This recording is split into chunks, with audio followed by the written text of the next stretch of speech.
till death do us disengage. The word discard is well known in the lexicon of the narcissistic world. Disengage is actually accurate. Disengagement forms one of the four cornerstones of the narcissistic embrace. This embrace applies to nearly all appliances and is most common with the intimate partner primary source, the spouse, the boyfriend or girlfriend, the cohab, the partner. There is the seduction, the devaluation, the disengagement, and the hoovering. Disengagement brings with it a sense of finality, the impression that we have extracted everything we can from you and that we are finally done with you, that you have served your purpose and we no longer have any use for you. I don't think that the term discard is actually an accurate description. We certainly toss you to one side with no concern for your well-being or your emotional estate. We suddenly stop communicating with us.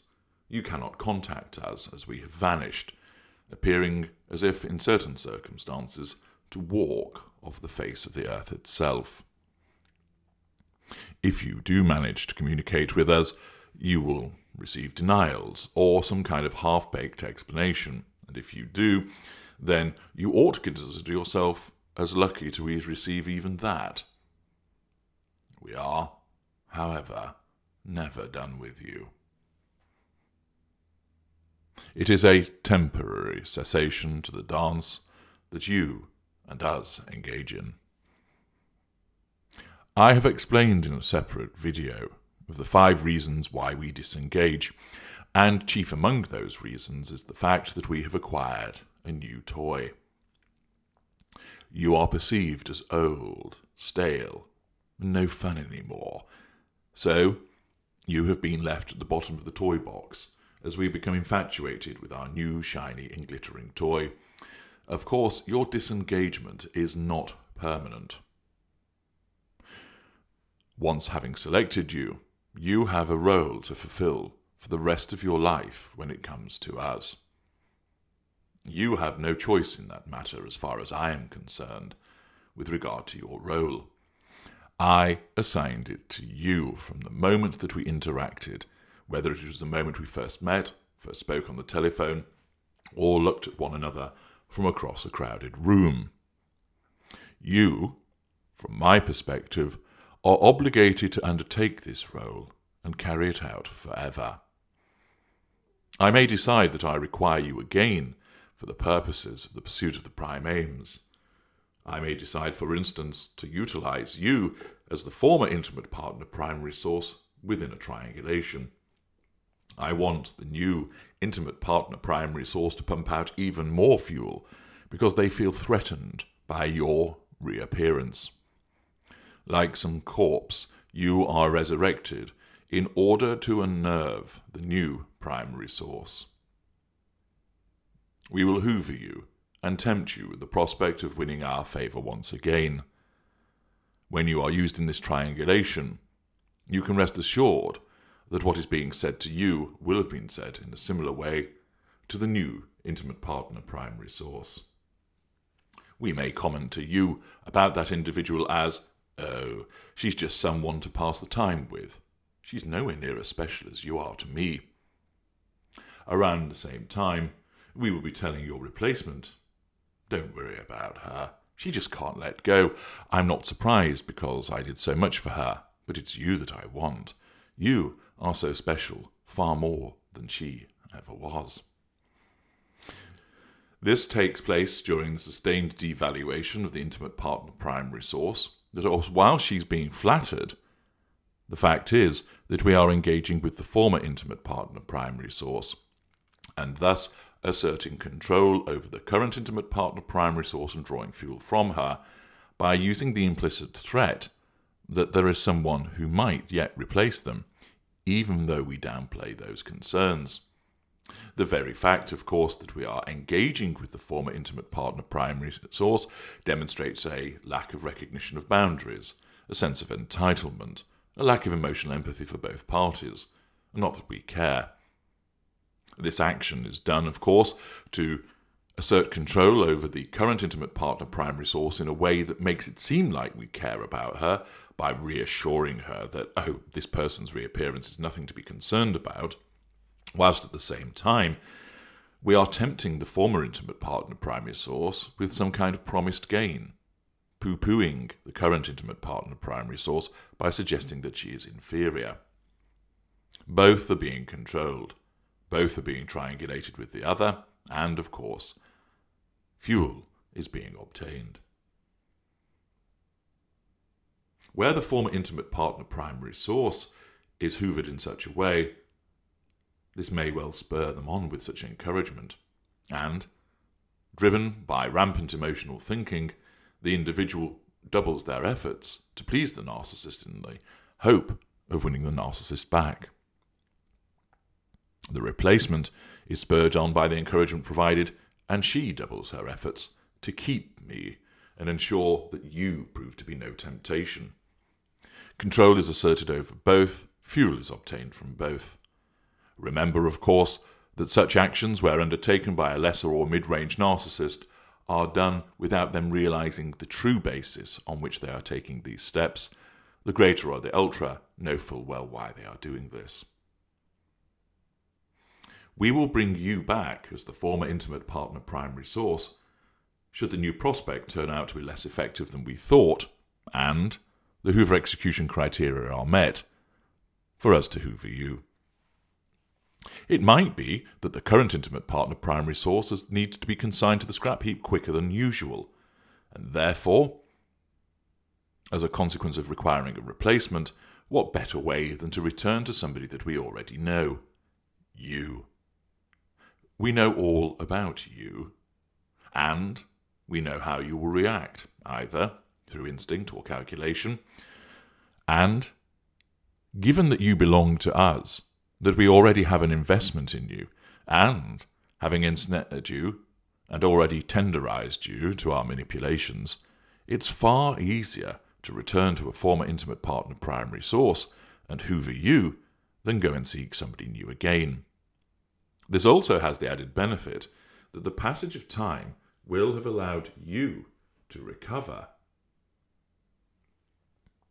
from the abuse that you have sustained, and the longing that is driven by emotional thinking will continue to gnaw away at you. And thus, when your disengagement is over, you become very easy to hoover. We know where to find you. You will not have addressed your emotional thinking, and therefore you are vulnerable and tenderized to these follow-up hoovers. Of course, if you are following my work and implementing a total no-contact regime, then, in the circumstances, you are far more likely to be able to resist this hoover.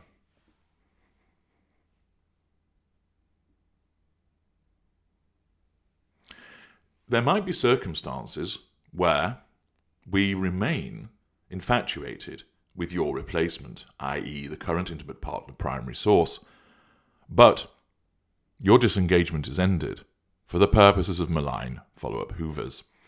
At this juncture, there is no interest from us in engaging in a romantic and intimate relationship with you as the former intimate partner primary source. Your replacement is serving that role most effectively. No. We want to punish you. We will hoover you in an unpleasant and savage way, smearing you and parading your replacement around to all and sundry, purposefully doing so in the expectation that it will come on your radar, explaining how wonderful it is to be with someone who truly understands us, implying that you never did, that somebody who truly loves us, implying that you never did, and is not abusive, implying that you were.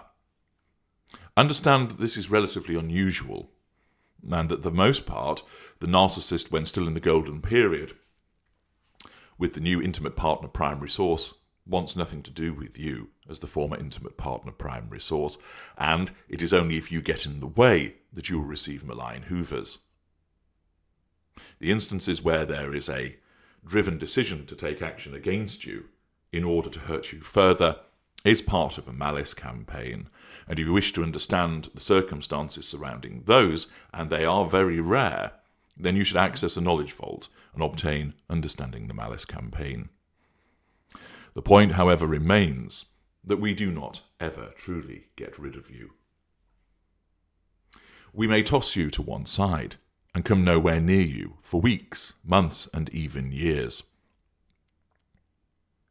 The fact is that our sense of ownership of you, arrogant as it may be, is that no matter how hard you try, you remain ours, and you remain vulnerable to being sucked back in. This will be as a consequence of the ineffective no-contact regime, a lack of understanding about the no-contact regime, the presence of emotional thinking driven by the ever-presence that we have created, and your frequent reminders of the golden period that you once had. The effect of emotional thinking that you don't get under control corrupts your truth-seeker trait, causing you to want answers, wanting you to gain closure, finality, and understanding. And because we just flounced off the face of the earth and disappeared off with somebody else, you didn't get those things, and the desire to receive them can remain strong even years later if you have not dealt properly with your emotional thinking. We never truly get rid of you. We push you to one side, but you serve many purposes thereafter. We may have ground you down, and therefore, through recovery, your ability to provide fuel improves once again, and residual benefits. You are the provider of both positive and negative fuel, dependent upon how we hoover you. More usually, when we do return, we respond in a benign way, having hit the reset button because of our ability to compartmentalize. You may be needed for the triangulations we wish to deploy. This cycle of picking you up as the former intimate partner primary source and putting you down again, as and when suits us, is one that will go on and on until such time as you decide to break this pattern. As the former intimate partner primary source, you will either be reinstated as the intimate partner primary source and go through the whole seduction, devaluation, potential disengagement again, or you will always remain the former intimate partner primary source, but we will hoover you in a shelf dynamic, engaging with you to pursue the prime aims, either unconsciously where lesser or mid-range, or consciously where greater or ultra. Of course, you may well try to escape us, but we do not regard this as ending our binding arrangement. You are misguided, perhaps listening to the biased voices of others that is affecting your judgment. You, from our perspective, do not get to choose when the arrangement ends. All the way through our lives, we will use you and then push you to one side before coming back again at some future point, such as our sense of ownership and sense of entitlement and lack of boundary recognition. If you allow us the means of contact by drifting into our sphere of influence again, then you will be hoovered, should the criteria be met, because invariably we have to assert control over you, and the direct assertion of control not only allows the discharge of that obligation to control you, but it also enables us to gain fuel.